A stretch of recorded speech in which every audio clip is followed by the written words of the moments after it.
Seorang anak laki-laki menghabiskan seluruh tabungannya hanya untuk coba membuat rumput laut yang lezat. Ia bahkan sampai membakar lengannya. Namun, berapa kali pun cara yang ia coba, hasilnya selalu pahit dan keras. Ia menggoreng semua dari 10 kotak rumput laut, tapi tak satu pun yang berhasil memberi rasa yang diinginkan. Saat itu, uangnya sudah habis. Ketika ia nyaris menyerah, ia menemukan satu bungkus terakhir di lantai. Dengan harapan terakhirnya, ia mencoba lagi. Kali ini tampilannya berbeda. Ia cepat-cepat mencicipinya. Teksturnya renyah dan rasanya enak. Itu adalah rumput laut paling enak yang pernah ia makan. Setelah gagal lebih dari 100 kali, ia akhirnya menemukan rahasianya. Rumput laut harus direndam air terlebih dahulu. Pada akhirnya, ia kembali mempunyai harapan agar bisa menyelamatkan keluarganya. Sebulan sebelumnya, pengadilan telah menyita rumah mereka. Saat itulah ia tahu bahwa orang tuanya mempunyai hutang 40 juta di bank. Demi menghindari utang, kedua orang tuanya melarikan diri ke luar negeri. Anak itu pun memutuskan untuk menanggung beban sendiri. Setelah berhasil membuat rumput laut yang lezat, ia mengenakan jas milik ayahnya dan pergi ke kantor pusat toko swalayan untuk menawarkan produknya. Namun manajer langsung kehilangan minat saat melihat kemasannya. Gaya dan ukurannya tidak sesuai standar. Pertemuan pertama pun gagal. Ia pulang dengan perasaan kecewa.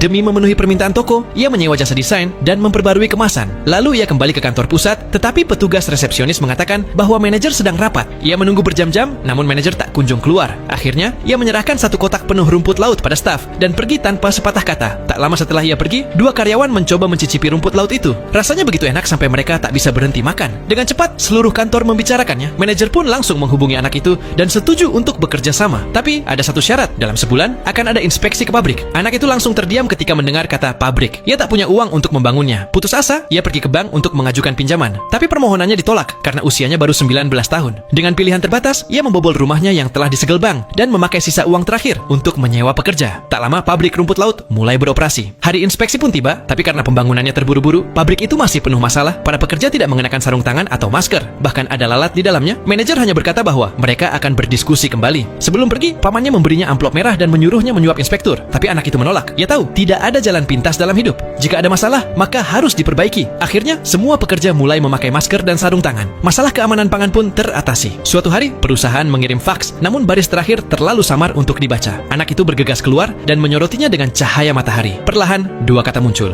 lolos. Anak itu akhirnya berhasil. Di hari pengiriman, ia memeluk pamannya dengan penuh sukacita. Setelah semuanya selesai, ia menelepon ayahnya sambil menangis. Ia berkata bahwa kini mereka sudah bisa pulang ke rumah.